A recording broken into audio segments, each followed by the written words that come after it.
Hi everyone, today we are talking about EKS EC2 Data Plan Logging.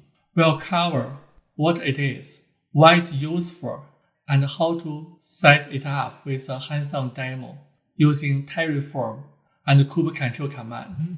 The demo will cost $40 if you run it in the US East 1 region. Let's start. Hi there, welcome back to my channel. My name is Lian Duan, and I am a developer for over 20 years, specializing in DevOps and cloud security. You can find all the video-related content and code on my GitLab repository. The links are below.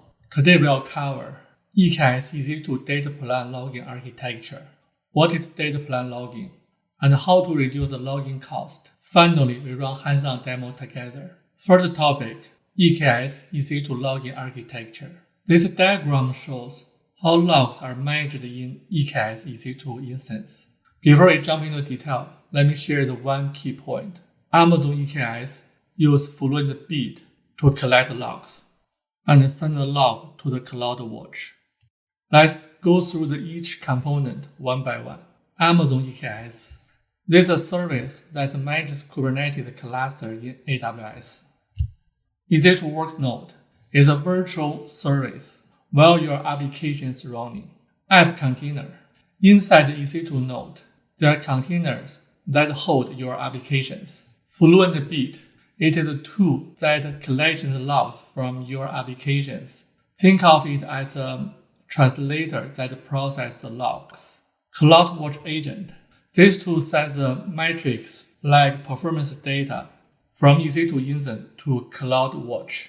CloudWatch Logs is an AWS service where all the logs are stored and monitored. Fluent Bit can group logs into their three types based on where they coming from: application logs, EC2 node logs, and data plan logs. Application logs are from all applications in EKS cluster. Host logs, system logs for each EKS worker node. It includes messages, messages, and secure. The three logs are under the /var/log folder. Data plan logs are from three components: kubectl, AWS node, and Docker runtime. Let's take a step back and discuss why should you use the data plan logging. Data plan logging is important for several reasons. One place holds all your app logs. If you have 1,000 apps, go to 1,000 place, check logs is painful. Also in there, we can see all the host log and the data plan log. Three types of logs are in the one place. Troubleshooting issues. Logs help identify and fix the problem quickly. Monitor performance. You can track how well your application are working. Logging isn't free. There are ways to keep log costs down. Set a log retention period. In production, keep logs for a settled time, like 7 days, and then archive them to save money. Send the logs to S3. This is a cheap way to store all the logs compared to keeping them in CloudWatch. You can do the archive process with UI, share script, or Lambda function. Let me know if you want a video on this. Other tips is to change the app log level on fly. When you need more detail, you can change the log level from error to debug to retrieve more information. Before we start hands-on demo, make sure you got things ready. An AWS free tier account. Terraform. You can find the official document for installing Terraform here. Also, I have videos on installing Terraform on Mac, Linux, and Windows 11. While using an AWS user with admin role permissions for Terraform, configure your AWS account on kubectl. Follow the step-by-step guidance here. If you have any questions, drop them below. I will help you out. Let's go over our hands-on demo and key points. In hands-on demo, first, we are using Terraform to create a cluster with the 2 T3 middle EC2 nodes. Next, deploy an app. The app will generate a log without any input, and then deploy Fluent Bit as a daemon set. This means Kubernetes will keep one Fluent Bit running on each EC2 node. Links the Fluent Bit Kubernetes service account to an IAM role. Make sure Fluent Bit is able to access EC2 node log. Log into the AWS management console and check the logs. Change log group retention. I will show you how to change the retention period from UI and use AWS command line. Finally, we'll delete all EKS cluster resource to save costs. Here are the key things for deploying Fluent Bit as DaemonSet. Attach CloudWatch agent server policy to the AWS EKS node group. It's in main.tf file. Details in the video. Create AWS EKS using Terraform. Next key thing is Fluent Bit DaemonSet config. All resource details are in the fluent-bit.yaml file. The file includes configure map provide configuration detail for Fluent Bit cluster and Fluent Bit data processing. Service account, cluster role, and cluster role bounding ensure the Fluent Bit has necessary permissions. DaemonSet deploys Fluent Bit on all nodes to process logs from all containers, data plan, and nodes. If you have any questions for fluent-bit.yaml file, please leave them below. I'll happy to help you out. Let's start our demo. Open the terminal. The current folder has all the hands-on demo files. You can use the git clone or download them directly from my GitLab repository. First command is Terraform init. This command initializes all the Terraform resources. Next, run Terraform apply to create the alt resources. Enter yes. The creating in progress. Usually it takes around 20 minutes. My video create AWS EKS using Terraform has the Terraform main.tl file detail line by line.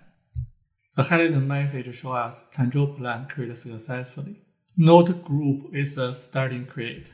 The message shows EC2 group created successfully. Only the core DNS creating still in progress. Log into the AWS console and check the detail. I'm logging user as admin, which one config with kubectl command and Terraform.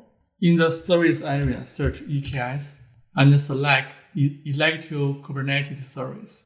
EKS demo class 01. In the computer tab, you see two T3 middle work nodes are running. Open a new terminal. Make it bigger. Go to my download file location. All the file is needed here. First command, create a namespace logging demo. The space we will use to run our application and Fluent Bit. Next, deploy our applications. Command is kubectl apply plus YAML file name. The pod and the service are created. Let's run kubectl get service plus service name and namespace to get the access URL. Save the URL. We'll use it in the later step. Next, use the kubectl apply command to deploy Fluent Bit. Enter. Deployment successfully. Next, run AWS IAM get row detail command plus row name to retrieve the EKS demo EC2 node group row 01 detail. Copy the area information for following command. Next, use the kubectl annotation command to add the information to service account Fluent Bit with the related IAM role. That gives the Fluent Bit service account to access EC2 node log. Enter.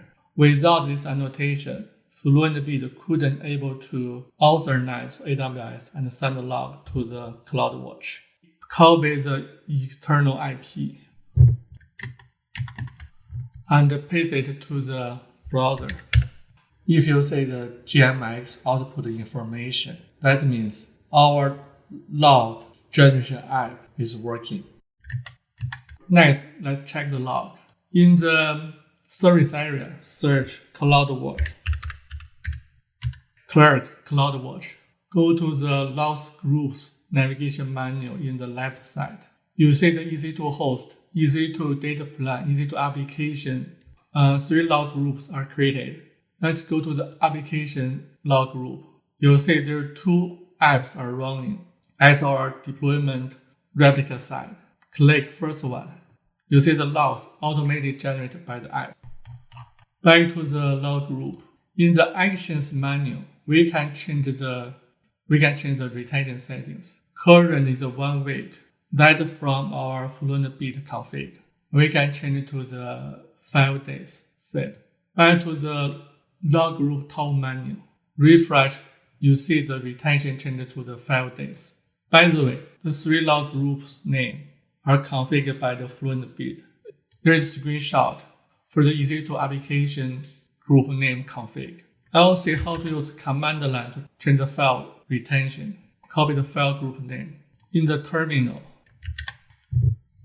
we run AWS logs, put retention policy plus log group name and the retention time. We back to the 7 days. Command running successfully. Let's check in the UI. Refresh. You see the retention period changed from 5 days back to the 1 week. This is the final step. To clean up, open the terminal.